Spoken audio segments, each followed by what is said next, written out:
Hello, magandang araw sa lahat sa mga Recontech subscriber. Ito at mayroon na naman tayong i-repair na Lenovo monitor ng computer desktop. Wala na daw display or hindi na rin nagpa-power on at wala na rin indicator ng pagkabuhay. Kaya kung interesado kayo, lalo na sa mga newbie na sumusubaybay sa Recontech channel, ay tulungan nyo ako na i-repair natin ang monitor na ito, 17 inches na Lenovo ang brand. At ito na nga, nag-umpisa na si Recontech na mag-simulate ng wala daw power indicator. Kahit pindutin yung button, power on button, ay walang makitang nagwiggle-wiggle na yung kamay niya, walang makitang pagkabuhay. So eto na, inumpisahan ko na ang pagbabaklas para hindi kayo masyadong mainip mga viewers at Recontech subscriber. Para hindi natin masira yung mga gilid-gilid ay kailangan natin ng proper tools sa pagsisikwat ng cover mga guys, mga newbie. Ayan, itinuturo naman ni Recontech yung mga portion kung saan natin pwedeng ibukaka ang plastic. Okay, so ayan na, natanggal na natin yung pinaka-cover at sikwatin natin tong power switch array o module. Ayan, nakaklip lang naman yan guys, kaya ingat lang tayo. So dito sa part na to guys ay mag-iingat tayo sa pagkakalas ng LVDS cable.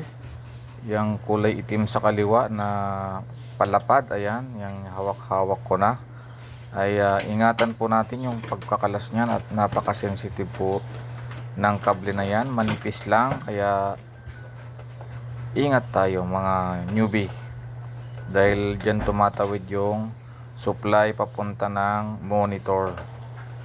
Pag yan ay nadisgrasya natin ay wala nang saysay yung pagre-repair. Kaya si Recontech ay doble ingat kung paano niya ito kakalasin. Ipipress mo lang simultaneously yung dalawang gilid ng cable dahil may lock na maliit na kulay plastic para smooth lang na matanggal siya, na katulad ng ginawa ni Recontech. Kaya naman ay natanggal ng maayos at wala po tayong nakita na sira. Ayan na, natanggal na. Yan yung LVDS cable. Yan, imumustra ko pa nga sa inyo kung paano ko tinanggal yung LVDS. Pipindutin yung dalawang gilid guys. So ayan, success tayo na napaghiwalay yung monitor at saka yung main power board. At umpisa na natin yung pagre-repair dito. Since hindi matanggal yung backlight papunta ng main power board ay hindi ko na yan paghihiwalayin. Yan, ititiyaya ko lang. Yan, katulad yan. Medyo ilagay lang natin sa isang secured na portion yung monitor natin kasi delikado din naman. So ito na, labas na natin yung main power board. So meron na tayo agad suspect dyan. Diode ang problema ng kanyang power kasi wala pong power indicator. So i-ready na natin yung ating pangsukat as multimeter. Doon tayo sa continuity, yan, o buzzer mode. Yan, pagka yan ay nag-buzzer, meaning yan ay shorted na. Tapos i-reverse natin yung ating probe. Yung itim naman ay sa kabila, yung pula naman ay sa kaliwang banda. Ayun, same lang ang kanyang response. So positive mga guys at mga viewers ko na ang diode na ito ay sira na and subject for replacement. So ito na yung pamalit. Ito na yung tinanggal ko at ito naman yung ipinalit ko. So malalaman natin yan mamaya during testing kung ano ang kalalabasan. baka meron pa tayong makitang iba. So upon may testing ay meron pa tayong MOSFET mga guys na sira.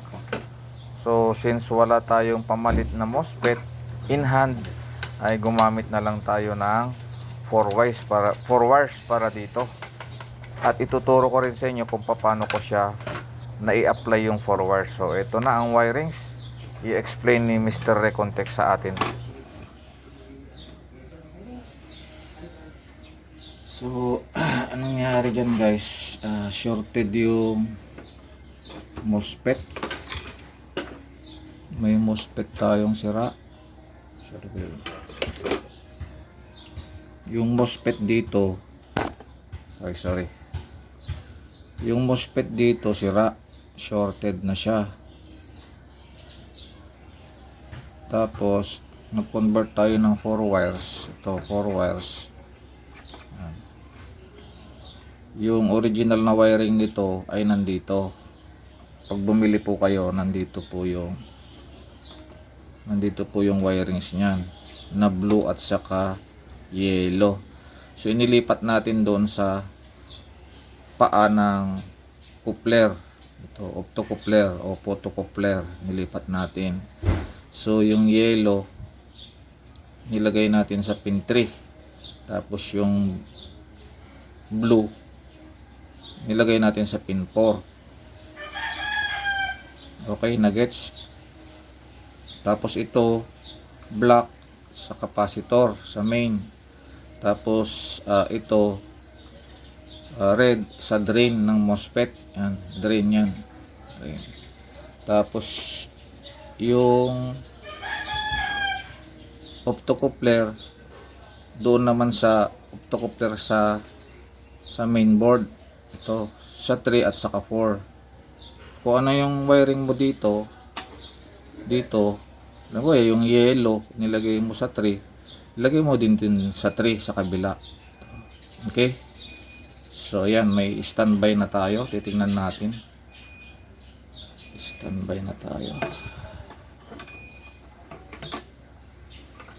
Ano ba natin ipakita sa inyo? Ito, so ito na yung switch nya. Yan, dapat mayroon tayo makikita dyan na standby dito, standby power.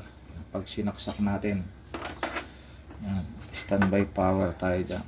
Sana ba yung plug natin? Okay, so ipa-plug na natin. Yan, tapos power on natin. Dapat meron tayo dito makikita na indicator. Ayan, dito. Yan, may standby indicator tayo dito. O yun o, meron na, diba? So okay na yan, sure. Install na natin. Abangan nyo na lang dun sa mismong main monitor kung mag-work na ba guys gamit ang 4 wires. So eto na guys, at binubuo na ni Mr. Recontech ang monitor at saka yung back cover para hindi po kayo masyadong mainip. Ay medyo shortcut method natin yung paggagawa. Mahigit 10 minuto o wala pang 15 minutes ang video na to, kaya pagtiyagaan nyo ng panoorin.